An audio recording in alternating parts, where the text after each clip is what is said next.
Hey everybody, the Super Vader 400 here, back for another retro review, and this is my narration and webcam re-review of the 1993 Sega Genesis game, Eternal Champions. I initially did a review of this game before I did my Eternal Champions Challenge of the Dark Side video game review, but I accidentally deleted that review, and I've been having a hard time re-reviewing and saving this to my hard drive. I'm gonna try it again, and if I'm successful, this review will be uploaded to YouTube. But but before I get to that, since I pretty much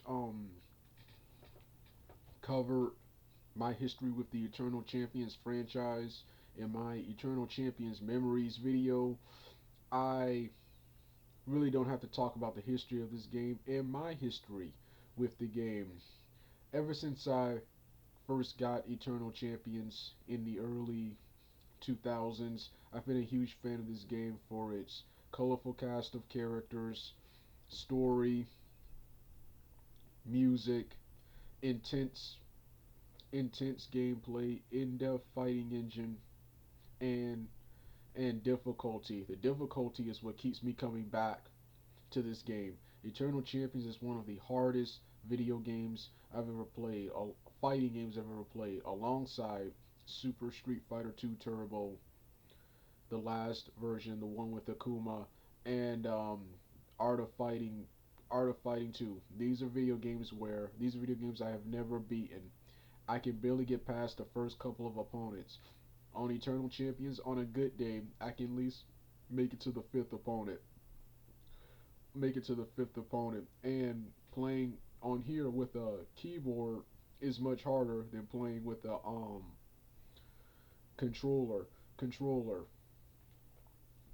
When I get to the webcam portion of this review, I'm gonna start off with I'm gonna talk about the I'm gonna talk about I'm gonna start off with the story. Then I'm gonna talk about the characters. Then I'm gonna briefly talk about the music. Then I'm gonna talk about the gameplay, and that'll be it for my webcam portion. Well, this concludes the narration portion of this review. Get ready for the webcam coming next. Hey everybody, the Super Vader 400 here. This is the webcam portion of my Eternal Champions review. Like I said, I'm gonna start off with before I get to the story. Before I get to the storyline, I'm gonna start off with the graphics. First of all, I love Eternal Champions graphics. I love the character designs, the character sprite designs. I love the cool backgrounds. And I thought the graphics were great for their time, and the sequel had even better graphics. In my opinion, it would have been cool to see a third one with baby 3D technology like in Killer Instinct. All right, that was the graphics. Let's get back to the story. Let's start off with the story. The storyline, like I said, one of the things I've always loved about Eternal Champions was that when it came to story, they were much different than other fighting games at the time. In every other fighting game, there's a main antagonist, and he or she holds a tournament for his or her own amusement. And while several of the characters have their own motivations for entering the tournament, it's usually centered around one or a couple, and usually it's always a good versus evil thing. In this video game de-emphasizes the good versus evil aspect and focus. And this game is pretty much about several characters who unjustly and unfairly lost their lives, and now the Eternal Champion has gathered them to his chamber to compete in a tournament for a second chance at life. There are no good or bad guys in this game. When I first purchased this game in the early 2000s, I was trying to figure out who were the good guys and who were the bad guys. There's a mode there's a mode called I think called storyline, where you can read where you can view the storyline just in case you skip the intro in the beginning. Just in case you skip the intro, you get to watch the intro again, which shows the Eternal Champion and he explains the story. Or and you can also look at the various character biographies, and as I kept reading the biographies, none of the characters seemed really good, good or evil. Not even the characters like Xavier, Midnight, Trident, and Trident, who all look like bad guys, were bad. They weren't bad guys, and these characters look like villains, but they weren't villains. That's one of the things about Eternal Champions. Even the boss character of the game himself, the Eternal Champion himself, even he wasn't a villain. Even he wasn't a villain. So, the Eternal Champions, so that's one of the things I've always loved about Eternal Eternal Champs is several characters who, according to Wikipedia, are inherently good, but they all lost their lives by a cruel twist of fate. And in order to maintain balance, he has gathered these 9 warriors to his chamber to compete in a tournament for their lives back. But only one person can get their life back. And yes, I love the complex, in-depth story. Now for the characters. Eternal Champions has one of the most unique and colorful cast of characters I've ever seen in the video game. In most video games, it's a stereotypical Shoto karate guy or some kung fu Bruce Lee guy or some superhero type person or some soldier like Guile, some soldier or police officer. Um this video game had like a completely unique cast. You first off you have gonna start off with my three favorite characters gameplay wise. First off there's the African American Jonathan Blade, the the um the bounty hunter. Then you got R.A.X Carswell, the cybernetic kickboxer. Then you got my third Trident, the Roman mutant gladiator. Gladiator. Then, of course, story-wise, you got Shadow Yamato, the female ninja. Jetta Max, the female circus acrobat who practices savate. Um, then, of course, you got Xavier. Pendragon, who is who's some kind of wizard and alchemist, who uses a stick and spells. Then you got Mitchell Midnight, a vampire. I think a vampire and a warlock, I think. And then of course you've got Slash. Then my least favorite characters in the game, you got Slash the caveman, Larson, Slash the caveman, and Larson, Slash, and Mitchell Midnight were my least favorite character. My least favorite characters gameplay wise. Story wise, actually actually liked them after reading the Eternal Champions comic book. But but gameplay wise, I could care less about them. And my favorite three, the three I mostly kick butt with, are Blade, R.A.X, and Trident. With Blade probably being the one I'm best with because I've got the furthest with him. So like I said, a unique and colorful cast of characters, and and the main antagonist of the game, the boss character, the Eternal Champion. He's pretty awesome. Too. I hate that he's not playable. In this game, but he's awesome. He's awesome. He's awesome too. So like I said, a colorful cast of characters. Then of course you got then the sequel added even more characters. So that was the story, music, music, music. I've listened to the soundtrack on here. I plan to review that someday. I listened to the soundtrack here on the internet several times. And my favorite tracks are the opening theme, and the intro, the main theme, the main Eternal Champions theme, the Blade's theme, Jetta Max's theme, Shadow Yamamoto's theme, and Mitchell Midnight. He has an awesome theme too. He has an awesome theme. Those are the best themes in the game. I mentioned earlier talking about the graphics, the fighting stages. The fighting stages. I love the fighting stage. You have the battle room. You have shadow stage, which is the top of a building. You have the top of a building. You have the Eternal Champion stage, which is a chamber, and you have Trident stage. In my opinion, probably has the best stage. Like I said, you have a like I said, you have awesome awesome level design. Then of course I'm going back to the gameplay. Going back to the gameplay, this game gives you several modes to play as. This game gives you several things to do in this game. First off, you have the normal enter the contest mode. Then you have versus mode. Then you have a multiplayer tournament mode.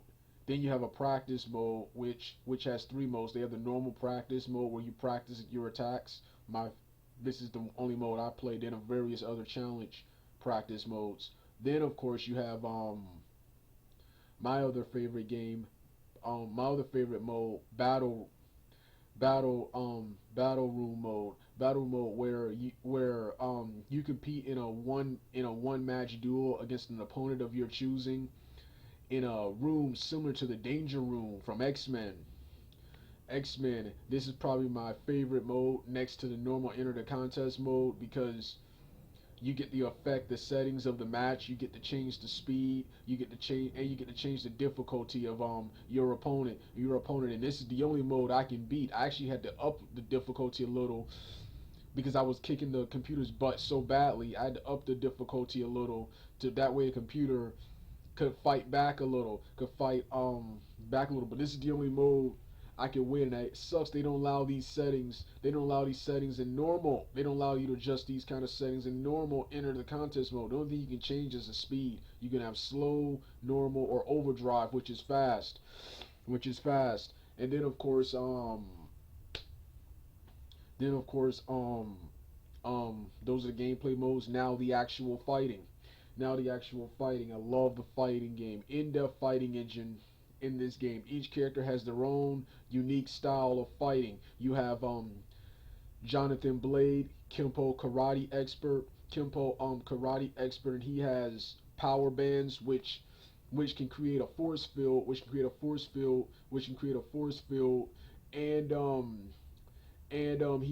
and he can shoot energy, some kind of weird energy ball out of his out of his power out of his power bands out of his power bands, and he's like one of the best all around characters. He's while not being as fast as the other characters, he's fast, he's strong, agile, and awesome on technique, which is why he's one of my favorite characters to play. And of course he's African American. He reminds me of Jax from Mortal Kombat and TJ Combo from Killer Instinct. Then you got R.A.X, the cybernetic. Kickboxer. The cybernetic kickboxer. He's pretty much the token kickboxer character. He also reminds me of Bison. Um, He has also reminds me of one of his moves. One of his moves, not him, but one of his moves reminds me of Sub Zero and Bison, and that's the slide. That's the slide maneuver. I like this guy just like Blade. He has killer combos. Him and Blade, in my opinion, have some of the most killer combos I've ever seen in this game. He of course practices kickboxing. And it has powerful legs. And one of my favorite moves that he does, besides the slide on the ground, just like Bison and Sub Zero, he also has a flying charging knee, which is hard to do. I've only done it by pressing the punch and kick buttons together, or just by randomly pressing buttons. Special maneuvers are hard to pull off in this game, but when they are, it's awesome. Unless you're fighting a computer, because a computer you can be winning a fight, but a computer can pull off a special move that will change the entire course of the fight. fight. So I don't like the special maneuvers when they're used against me, but when I'm using them, then his the third finisher I love is when you get close and you press the high kick button. He'll do a kick combo just like he'll do a high kick combo just like Chun Li. Um, then you got Trident who combines gladiator combat with capoeira. So he combines gladiator combat with beautiful acrobatic moves. Then he also has his own weird energy attack that freezes you or makes you um makes makes it difficult to make it slows you down. I hate when this move is used against me, but it is useful when I use it against someone else. It's hard to perform the move. I've only performed the move by randomly pressing the punch and kick buttons together and just randomly punching buttons. Then of course he does the capoeira. He does the capi in his cool capoeira combos are awesome. After racks and and Blade after Rax and Blade, he has the best combos. Then of course you got Shadow Yamoto, the ninjutsu, taijutsu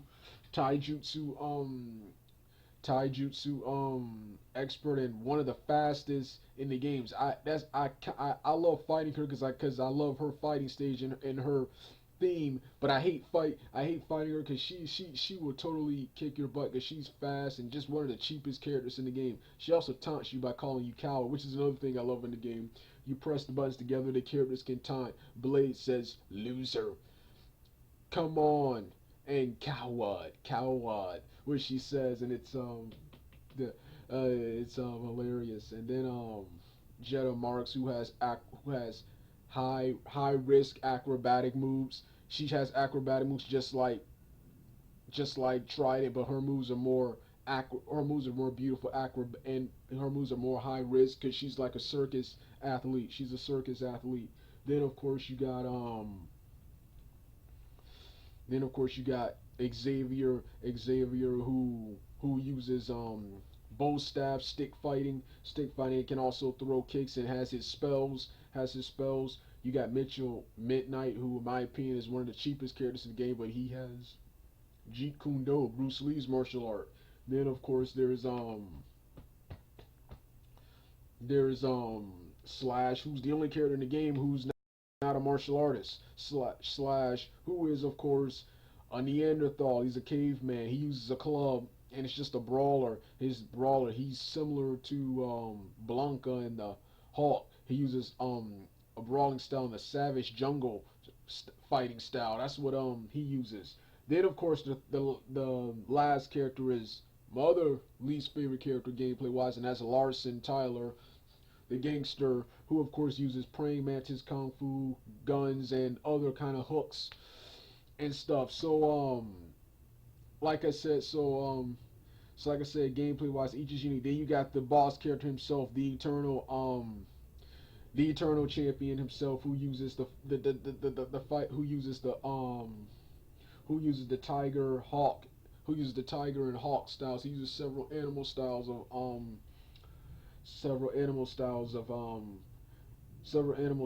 fighting. And before I finish each one, and just like Mortal Kombat, this game has finishing moves which are called overkills. Except I've never performed one. I'm too busy trying to beat the game that I have no time to learn the combinations on how to perform a fatality in this game. But there's several fatalities, and I love the way they're performed in this game. Instead of the stereotypical finish him, they make it more realistic by before you deal the final blow, you press a certain combination, and he'll knock him into one of the many booby traps in the video games. Slash don't like Slash, but his fatalities are cool. He has one where he drops you inside a volcano, where he summons a pterodactyl and drops you inside a volcano. Then there's another one where a dinosaur comes out of nowhere and eats you, and you can see the blood everywhere as the dinosaur chomps down on you. You got Shadow, who throws you into one of the building signs, and you get electrocuted and die. Then you got Who else? Who else is in the game? Oh yeah, then you got Xavier's who his stage shows it's either Xavier or Midnight. It's one of the stages. Well, anyway, there's a stake burning. There's a stake burning, and he can knock you on it, and you burn alive. So I love the way fatalities are performed. Fatalities are performed in this video in this video game and then of course um that's the gameplay. Then of course, like I said, the difficulty, like I said, this is one of the hardest games I've ever played, because this video game is unique and different from other fighting games, because in this fighting game in other fighting games, when you lose, you either get a couple of the continues, or you get unlimited continues. You get to try until you get sick of playing or until you win. In this fighting game, if you beat the first opponent and advance to the second opponent, and you lose to the second opponent, you have to go back to the previous opponent. You have to go back to the previous opponent. If you get to the fifth opponent and you lose to him, you got to go back to the third opponent. So you got to go back two opponents. You got to go back to the third opponent. And since I've never been able to beat the game, I've seen several playthroughs here on YouTube, several playthroughs and reviews of this game on YouTube. You only get one chance to face the boss character himself, the Eternal Champion. If you lose to him, you get a bad ending. You get the bad ending where he talks about how disappointed he was and he sends you back to your death. If you beat him, he congratulates you. He congratulates you and sends you on your way back to life. Gives you your life back. So like I said, tough tough video game. But like I said, this is one of my all-time favorite video games, and I wish this video game would have had the success that Street Fighter had. Because like I said, Sega, despite the sales of this game here in America, Sega discontinued this game to focus exclusively on the Virtua Fighter franchise, despite the fact this game was so popular that they wanted various multimedia tie-ins. Of course, they had a comic book, but they wanted animated series and a live action adaptation too. And I would have loved to have seen that. And I hope when I'm done with my stuff, I'm an aspiring screenwriter and cartoonist. When I'm done with my stuff, I hope to one day revisit this franchise and revive it, make an even better comic, make an even make a make a television series and a live action film. Right now I got my stuff. I hope to revisit this franchise one day. And I hate the fact that this franchise, whenever I buy right here, whenever I buy Sega complications, whenever Sega complication titles are released, complication titles are released, they never include this game. The only other way besides the internet you can play this game is on the Wii Virtua console. They always leave this game out. Whenever Sega re-releases its old stuff, they always leave Eternal Champions out. And I hate that, because like I said, this is one of the my opinion, this is one of the best and most underrated fighters of all time. All right, dug out.